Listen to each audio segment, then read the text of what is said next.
Hey guys, it's me, Sam Stein again, managing editor of the Bulwark. I'm here with Tim Miller.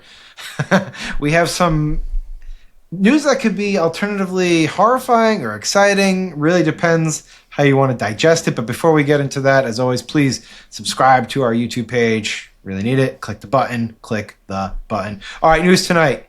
Donald Trump in the slate of announcements of cabinet appointees he's making as he had been on a little bit of a run where people are like, "Oh, this is kind of interesting. It's serious. You know, we can get behind this." And then he just dropped a kind of like bomb on us, where they announced that he's going to nominate Pete Hegseth, a Fox News morning host, as Secretary of Defense. I did a double take when I saw it, but then I was like, "No, that's on brand. That's on brand." This country's so stupid. You thought it was on brand? I got the text. I thought it was on brand, Caputo.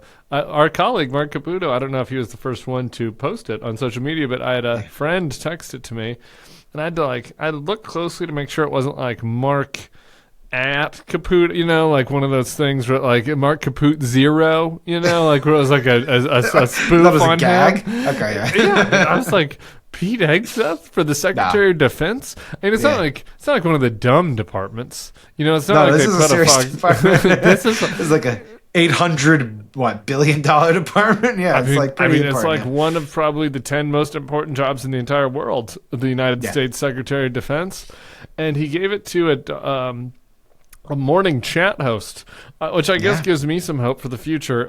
But Pete Hegseth has no relevant skills, no experience, no ability. He served. That's it. Okay, sure. That's like saying I've eaten ice cream. I should run the Baskin Robbins empire. Like I appreciate his service, but but you know, to run the Department of Defense, you know, there's some leadership experience. You know, managing a department, having a budget. You know, just chatting with Steve Doocy and a rotating cast of blondes is not really like the type of subject matter experience that normally people brought to the position of Secretary of Defense of the United States of America. I want to pull up these data points here. Department of Defense employs over 2.1 million military service members and more than 770,000 civilian employees, making it the largest employer in the United States. Wow. Pete Hegseth is running that. It could possible. I don't think he has the right experience, but you don't think so? No, but he is on Fox News, and that sort of like does it for Trump. I mean, if you look at these appointments, the one through line is these people go on Fox News. Right? Like that's, okay, two thoughts on this. Number one, we are in we are already in idiocracy, but this is idiocracy. This is a total we're in a total kakistocracy. This is the stupidest shit I've ever heard in my life. This country is fucked. It's pretty bad. Number two, justice for Newsmax. Okay, if we're going here, what more does Greg Kelly have to do? I mean, like the great and good patriots at One America's News and Real America's Voice. And I'm looking to you out there, Bannon's War Room, The Daily Wire. Why are you guys getting pushed aside? I think Jesse Waters is Secretary of the Navy. It's Waters' World. He knows about water. He knows about water. He's an expert. Yeah, what about Judge Janine? She's got to be up there for some sort of judgeship or AG, right? SCOTUS. I would be offended. I mean, if it's like Huckabee and Hegseth, show. You know, they all got Fox shows. I mean, like these cucks. I know. Newsmax has got to be like, what in the fuck? And people don't remember. People don't know this. A little data point that our buddy Joe Perticone had in one of his pieces, but Mike Waltz, who was just chosen for National Security Advisor, he actually made the most appearances on Fox News of any sitting member of Congress this past session, surpassing James Comer, who was second. So that is the through line here: is that if you can go on cable and talk, you're Trump's guy. People probably don't really understand Pete all that much, Pete Hegseth. I think it's worth sort of going through this. He kind of was an up-and-coming first of all, he graduated from Princeton, I believe. He enrolled. He had some affiliation with Harvard. He then took a turn in politics and kind of denounced his membership in Harvard. And then he had this really hilarious, he was going off on woke universities recently, and he had this really hilarious moment where he's talking about how dumb Ivy League graduates were, and he was confronted with it. We can play that. Harvard University, let's see, let's do that. Oh my gosh. I think we'd go with Critical Theory I think Will's University. having a harder time than your mom. I think it should be renamed Critical Theory University. Okay. Basically, he's just sort of like a culture warrior guy. Yeah, he's a culture warrior guy. He's anti-DEI. He's anti-woke military. He had this one famous episode, which always cracks me up, where he was trying to throw an axe and nearly killed a drummer on Fox News. We could play that one. Who's going to win this battle with the lumberjack? Yeah, Not a great he almost throw. killed. Not a great throw. Can I read the press release? Yeah, read it. Some good shit right here.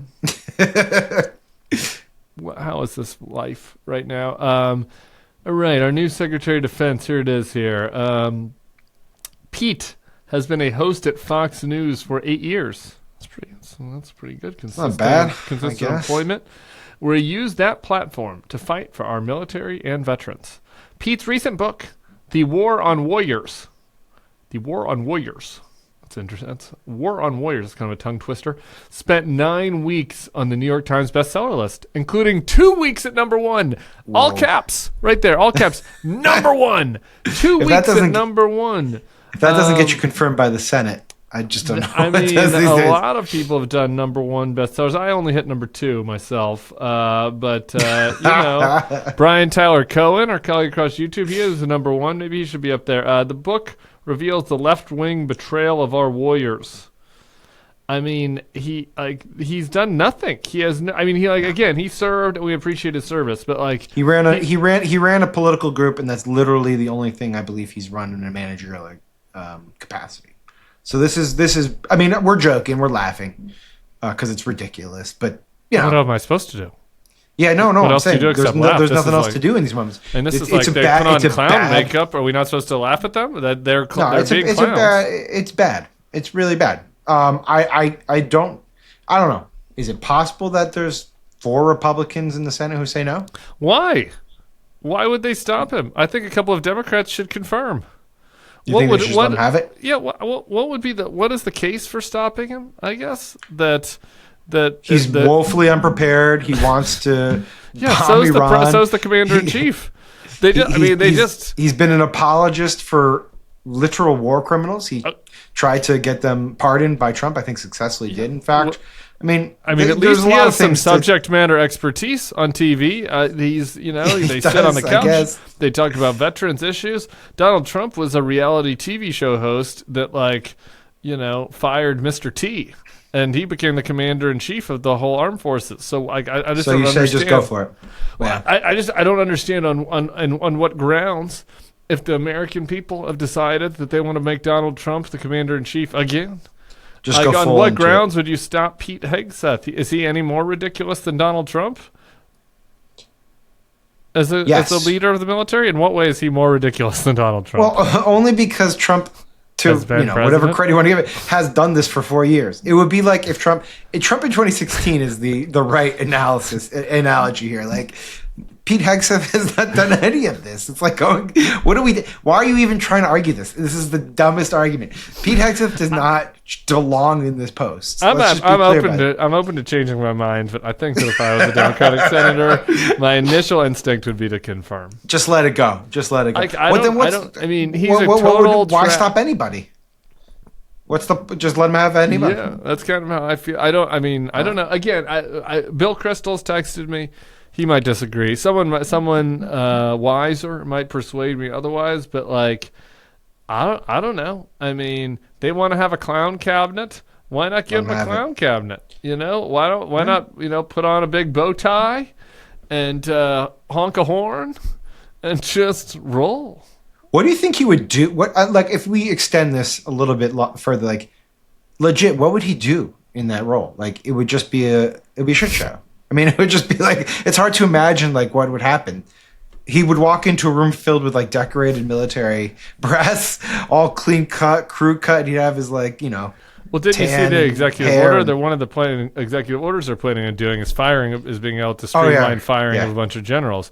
So any generals that do not bend the knee to their Pete morning Hegseth. talk show host overlord, he can just dismiss.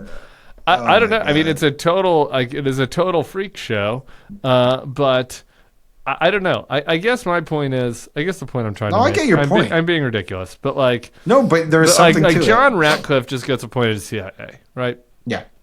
By all evidence, this person is also kind of a clown.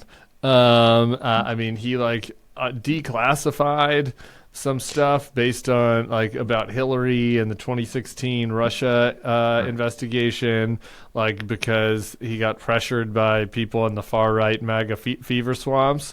But he looks the part, Right. and so it's if you're gonna put clowns in charge of things, I would rather them have suspenders on.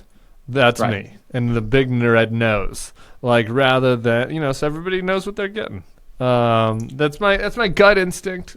I reserve the right to change my mind. It's not up to me. I'm not in the Senate. No. This just tanked your Senate prospects too. All right, we could stop there on Pete Hegseth. think so? I don't What know do if you, I have just much. I just wonder who else do you think?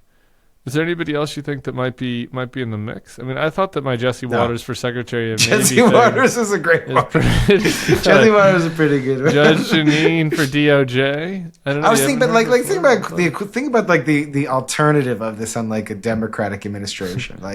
Are they what if Biden went and was you know what, Jonathan Lemire, I'm gonna make that guy. I'm gonna make that guy Secretary of Education. Totally shivved Yeah. right there. I know, I love Lemire. I Lemire love totally Lemire. gets shivved. Oh, I'm Lemire- clipping this and sending it to Lemire, him. he's so good. He's so good on TV. I'm gonna give that guy, HUD. What the fuck are we doing here? Anyways, all right, we can leave it at that. Tim, thank you so much. Thank you guys for tuning in. I'm sure there's going to be plenty more to talk about when we get the guys. next Fox News host in the cabinet. As always, subscribe, tune into Bulwark. Appreciate y'all. Buckle up.